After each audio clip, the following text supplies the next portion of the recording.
गावी ना प्रत्येकाच्या दारामध्ये कढीपत्त्याचं झाड असतं आणि गावावरून कधी कोण येणार असेल ना, तर मूठभर कढीपत्ता दिला जात नाही. आमच्याकडे तर एकदम पेंडी भरून दिला जातो. आणि हा कढीपत्ता, इतक्या कढीपत्त्याचं काय करायचं असा विचार पडतो. चला तर आज कढीपत्त्याची छान अशी खमंग चटणी बनवूया.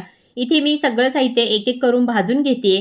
आधी मी शेंगदाणे भाजून घेतले, थोडंसं सुकं खोबरं, लसूण पाकळ्या आणि सुक्या लाल मिरच्या भाजून बाजूला काढल्या. धने, जिरे, उडीद डाळ परतून घ्यायची आणि मग याच्यामध्ये फुटाणे डाळ घालायची. जर तुमच्याकडे फुटाणे डाळ नसेल, तर तुम्ही जी पोळीला आपण हरभरे डाळ घेतो तीच भाजून घ्यायची.